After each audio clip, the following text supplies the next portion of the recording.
السلام عليكم ورحمة الله وبركاته ዛሬ አንዲት ሙስሊም ሴት ከኢስላም እይታ በፍጹም ማድረግ የሌሉባትን 7 ነገሮች እናወራለን። ከባህል አንፃር አይደለም፣ ከዘመናዊ ተብየው ጨቋኝ ዓለም አንፃርም አይደለም። ነገር ግን ከቁርአንና ከሱና አንፃር አንዲት ሙስሊም ሴት ልጅ ማድረግ የሌሉባትን 7 ወሳኝ ነገሮች እንነጋገራለን። የመጀመሪያው لا تقللي أبدا من قيمتك በፍጹም ዋጋሽን ወይም ደረጃሽን አሳንሰሽ አትመልከቺ። እህቴ ኢስላም ለሴት ልጅ እጅግ የላቀን ደረጃ ነው የሰጠው። ከአደም አለይሂ ሰላም ጊዜ ጀምሮ ያለ የነበረም የሚኖርም የሰው ልጅ ሁሉ ምኞት የሆነችውን ጀነት ከእግሮችሽ ስር ከማድረግ ጀምሮ አላሁ ሱብሃነሁ ወተዓላ ለሴት ልጅ እጅግ የላቀን ደረጃ ሰጥቷታል። ረሱላችንም ሰለላሁ ዐለይሂ ወሰለም በመሰናበቻው ሐጅ ንግግራቸው ጊዜ ከትልልቅ አደራዎች ጋር ሴቶችን አደራ በማለት ነበር የተናገሩት። ኢስላም ለሴት ልጅ ትልቅ ደረጃን ይሰጣል። ስለዚህም ምንም ይሁን ምን ያለሽበት ሁኔታ ወይም ማህበረሰቡ የሚያሳድርብሽ ተጽዕኖ ተጭኖሽ ለራስሽ ዝቅተኛ ዋጋን እንዳትሰጪ። አንቺ ተምረሽ እንደ አይሻ ዓሊም ለመሆን፣ ነግደሽ እንደ ኸዲጃ ሀብታም ለመሆን ወይንም ሰልጥነሽ እንደ ሰፊያ ጀግና ለመሆን ምንም የሚያግድሽ ነገር የለም። አላሁ ሱብሃነሁ ወተዓላን ይዘሽ በእርሱ ላይ ተመክተሽ የምትመኙን ነገር ሁሉ ለማሳካት ትችያለሽ። በፍጹም ዋጋሽን አሳንሰሽ አትመልከቺ። ሁለተኛ لا تكشفي جمالك للعين الخاطئ ውበትሽን ትክክለኛ ላልሆነው አይን አትግለጪ። ሴት ልጅ ራሷን ማስዋብና ቆንጆ ሆና መታየት የምትወድ ፍጥረት ናት። ያ ስህተት የለበትም። ነገር ግን ኢስላም ውበታችንን ሰትረን እንድንጠብቀው ያስተምረናል። ስለሚያሳፍር አይደለም፣ ነገር ግን ውድ ስለሆነ ነው።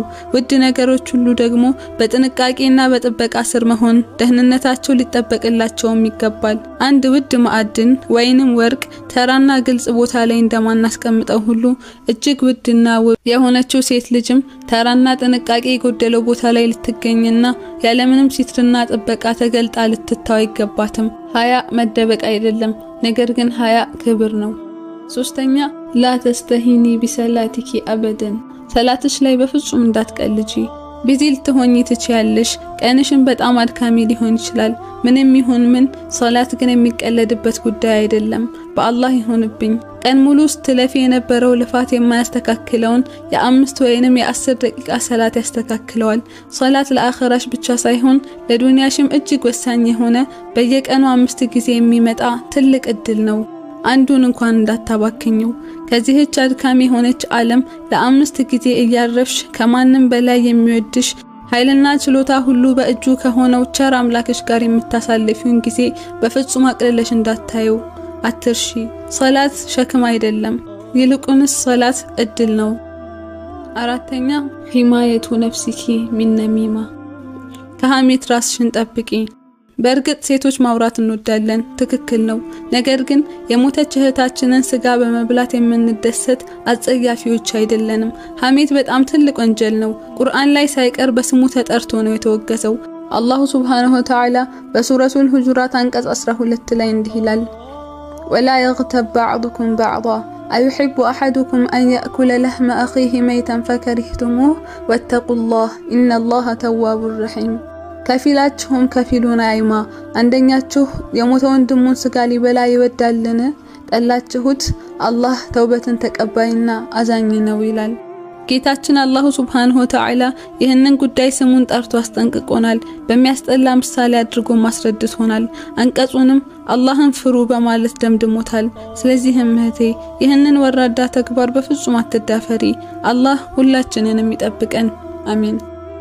አምስተኛ لا تدعي قلبك يقرر قبل العقل ልብሽ ከአእምሮሽ ቀድሞ እንዲወስን አትፍቀጂለት። አላሁ ሱብሃነሁ ወተዓላ የታመጸበት ነገር ሁሉ ስቃይን ወደ ህይወት የሚጎትትና መጨረሻውም የሚሰብር ነው የሚሆነው። የሆነ ሰው በቴክስት ስለተቅለሰለሰ ወይንም ውብ ቃላትን ስለደረደረልሽ ብቻ በፍጹም እንዳትታለይ። የእውነት የሚወድሽ በቤተሰቦችሽ በኩል ይምጣ፣ በትዳርም ይውሰድሽ። ከዚያ ውጪ ያለው ሁሉ ግን ተራ ማጃጃያና ወጥመድ ብቻ ነው። ስድስተኛ لا تخجلي من تعليم معرفة الدين ዲናዊ ዕውቀትን ከመማር በጭራሽ አትስነፊ። በጣም ቢዚ ነኝ፣ በጣም ወጣት ነኝ በማለት ዲናዊ ዕውቀትን ለመማር ጊዜን አታራዝሚ። በዚህ ፈተና ከሁሉም አቅጣጫ በሚነፍስበት ጊዜ ዲናዊ ዕውቀት እንደጋሻ ነው። ማንም ሰው መጥቶ በማወዛገብና በማምታታት አቅልሽ ላይ ሊጫወትበት አይገባም። አንቺ በእውቀት ልትጠነክሪና ልትጸኚ ነው የሚገባው። ትርፍ ሰዓት እስክታገኝም ከጠበቅሽ ከጫወታው ውጭ ነው የሚያደርግሽ። ስለዚህ በቀን ውስጥ 5 ደቂቃም ቢሆን ሰተሽ አንዲት የቁርአን አንቀጽ ወይንም አንዲት ሐዲስ ወይንም አንዲት አርካንም ቢሆን አውቀሽ ተኚ። ሰባተኛና የመጨረሻው لا تدعي المجتمع يحدد هويتك ማንነትሽን ማህበረሰቡ እንዲያብራራልሽ አትፍቀጂ። እንዲህ ብትሆኚ እኮ ያምርብሻል፣ እንዲህ ብታደርጊ ዘመናዊ ትባያለሽ፣ እንዲህ ሆኚ፣ እንዲህ አድርጊ፣ ያለዚያ እዚሁ መቅረትሽ ነው። እኚህ ሁሉ ያን ያህል ዋጋ ልትሰጫቸው የሚገቡ ቃላት አይደሉም። እዚህ ጋር በስህተት እንዳትረጂኝ። ላንቺ ጥሩና ገንቢ የሆነን ምክር የሚመክርሽን ሰው አትስሚ ያልኩሽ አይደለም። ነገር ግን አንቺን የእውነት ለማበረታታትና ለማጠንከር የሚሰጡሽን ምክሮች ሆነ ተብሎም ይሁን ባለማስተዋል አንቺን ያለ ቦታሽና ያለ እምነትሽ በእነርሱ እይታ ብቻ ሊቀርጹሽ ከሚፈልጉ ስለራሳቸው እንጂ ስላንቺ ግድ ከማይሰጣቸው ሰዎች ሰባሪ ንግግር ለይ ነው የምልሽ። የራስሽ የሆነ በእስላም ክልል ውስጥ የተገነባ ጠንካራ አቋም ይዘሽ በሱ ላይ ጽኚ። ሌሎች እንዳሻቸው በስሜትና በአእምሮሽ ላይ እንዲጫወቱ አትፍቀጂላቸው።